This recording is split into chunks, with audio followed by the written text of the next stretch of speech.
As we gather today, the war in Ukraine is at an inflection point.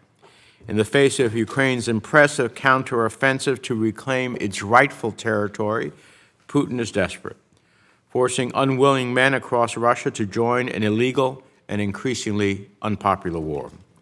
Buying rockets from North Korea, drones from Iran, staging sham referendums, having people vote but forced at the point of a gun. So phony that even governments friendly to Moscow have said they won't recognize them. Make no mistake, Ukraine continues to face a daily nightmare of shelling, of pulling neighbors and countrymen out of mass graves, of families torn apart and children going to school in basements, of fighting for their very existence.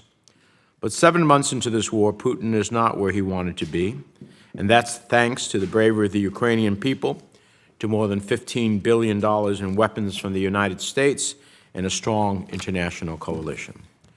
But it is also due to the enormous effort to isolate Russia from international commerce and the international financial system, to strip Russia of revenues, reserves, and access to global markets. So, Ambassador O'Brien, Assistant Secretary Rosenberg, I want to take a moment to commend the Herculean effort that the Biden administration has led to impose unprecedented sanctions on Russia in response to its invasion. Since February 24th of 2022, the U.S. has deployed a sanctions regime that would have been unimaginable a year ago.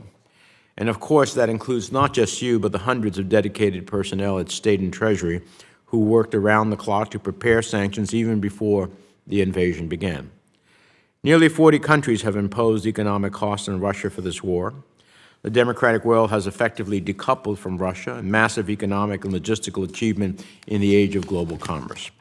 And thanks to our relentless diplomacy, the UK, the EU, Australia, Japan, and South Korea joined the United States in sanctioning Russian financial institutions, including removing 7 of Russia's largest banks from the SWIFT payment system, a move that I championed.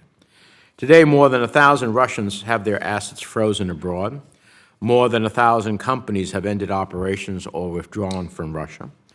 But this is not just about seizing glitzy yachts or forcing oligarchs to unload their Swiss chalets and their British soccer teams. It's about silencing the guns of Putin's military. It's about ending the destruction of homes and hospitals, farms and schools. It's about halting the mass killing of Ukrainians fighting for their homeland.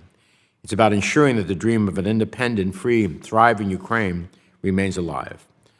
So just as we must keep up our support of arms and weapons, so too must we keep up the pressure of economic sanctions. Today, I'd like to focus on what comes next and also highlight 5 areas that I think we need to focus on in order to keep the pressure up. First, are our sanctions having the desired effect?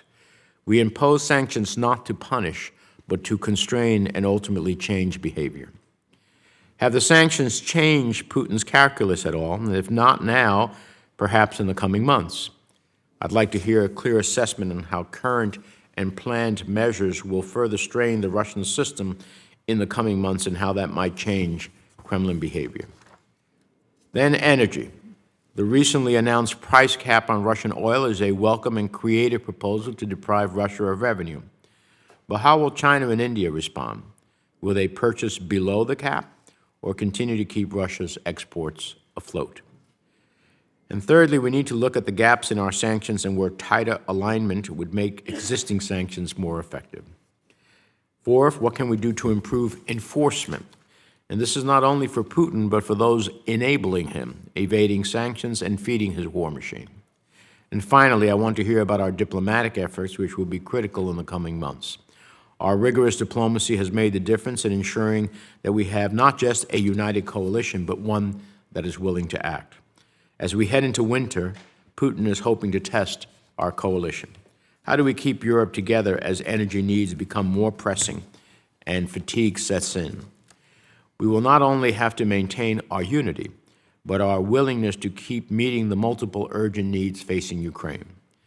This is a battle that cannot be won with weapons alone, or diplomacy alone, or sanctions alone. Each of these tools must be used to maximum effort and in coordination. I look forward to hearing from you today how we continue to make this war as costly for Russia that we are seeking to achieve in the coming months, and how we continue to keep the pressure on Putin so that we can give the Ukrainians the best chance to fight for their lives, their livelihood, and their country.